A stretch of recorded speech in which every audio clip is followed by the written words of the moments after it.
The day is finally here. Post Malone's Big Rig is finally out. And this comic book is insane. This comic book comes straight from Post Malone involved and tells a story of demons. Pretty much Europe is hell. Demons run it. And an ex-priest is given a big rig to fight demons. But that's just a short summary. Let's dive in and take a look at the comic book itself. All right, this is the special double-sized first issue of Post Malone's Big Rig. And on the cover, of course, we see the trucker, who is going to be our main character, some side characters that will be introduced later in the book, and of course, the mysterious Big Rig. Now, one of the things about this first issue that kind of threw me off is that there's no color. This is just black and white. There's some color here and there to add a little bit of accent or to emphasize certain things, but this book itself is just black and white, kind of like a manga, but it gets pretty crazy. The first couple pages are kind of just laying the foundation of letting you know we're like in medieval times in Europe, and there's people that are being hunted and killed by demons, and there's priests in a church trying to stop things unsuccessfully, and eventually we see a mom and her daughter or family run into a building and meet this guy. This guy is going to be our main character and is going to be known as the trucker soon. But before we get there, we see a demon come in and we learn a little bit about this character, that he is an ex-priest. That's why he has the tattoos here and also on his face, that he lost his family. And as he's about to be killed by these demons, a shooting star comes down, and it is the Big Rig.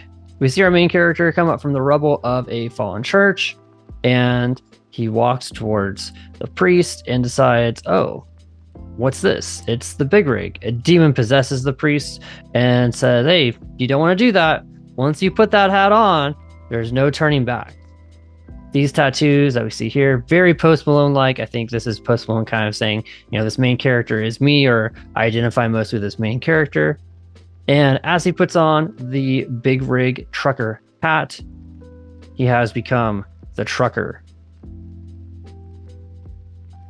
And he drives the truck and kills a whole bunch of demons. You see people are getting split in half. And he runs it into this building, and the giant worm opens up trying to stop him. But what's interesting about this scene is that this is one of the princes of hell, and he's trying to kill the trucker and take the Big Rig at the same time. But once that prince of hell dies, we see a mysterious character enter from a portal. Says they're coming from Lucifer's pool of souls. So we don't really know if this character is going to be a good one or a bad one. It definitely looks like it's a bad one, but it looks like they're biding their time to see if the trucker is going to be someone they want to hold on to, or if they want to be someone that they take out of the game sooner than later. But either way, they're interested. And as the first part of this book comes to a close, we meet two new characters, one being a witch and one being a warrior. So in part 2, we meet two new characters, with this character here being a witch. And she is trying to hunt down all the demons she can so she can eventually fight Lucifer, because she wants to kill him. And why does she want to kill him? Well, her family was killed by demons. She tells the trucker of a story of her father being a Viking, going to a town to pillage and be a Viking and do Viking things, and being killed by demons in the process. But she wanted to be there with him, so she followed him, and she was caught off guard by all these demons being there, just like her father was, and her father saved her at the last second. And the trucker here seems kind of impressed. But he knows they've got to rebuild their truck and fix it in order for them to get to the next town, because apparently he also wants to kill demons and save people in Europe as well too. And this, of course, is the scene where we learn that trucker is his new identity. So as they're gathering material that they need to fuel the truck and fix it, they come across a wolf that is trapped. Our witch friend here says, you know what, don't hurt it. I'm a witch. I can talk to animals. Another demon comes out of the woodwork to taunt them, to let them know that they're being hunted, and out of nowhere, boom, an arrow comes, and followed by the arrow is a blade.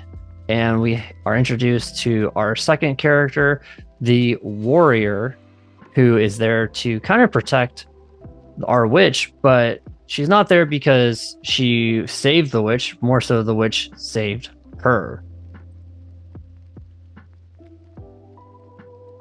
And she reveals the true story of what happened to our friend, the witch. Her father wasn't a Viking. He was a farmer who was picked up by Vikings, and that ship got infected with demons. And her father was forced to kill her entire family. And then the demons let go of her father so he could see everything he did. And in that moment, she called forth a storm to break the boat completely. And she's the only survivor. So we kind of learn a little bit about her and the main characters. And then we have this interesting kind of closing scene where she's talking to who we believe is God through the truck radio, but the trucker doesn't really believe that. He's just kind of doing his own thing still. And we see some cool upgrades. We see them going on to their next mission. And the next Prince of Hell is going to be the Leviathan, it looks like.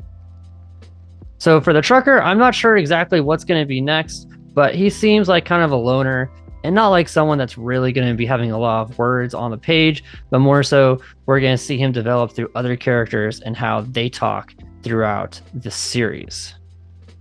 We got a sneak peek of some of the next covers for Big Rig.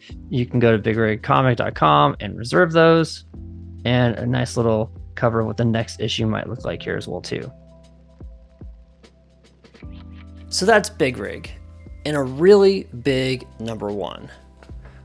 This book is kind of crazy. I kind of don't like that there's not a lot of color. I understand they're doing this from an aspect of trying to emphasize certain things in the book, but I think in a story like this, color can go a lot further than you may think, but everything in the book, there's not a lot of scenery, so it's also like, well, you don't have to do a ton to paint the scene because it's very dialogue heavy.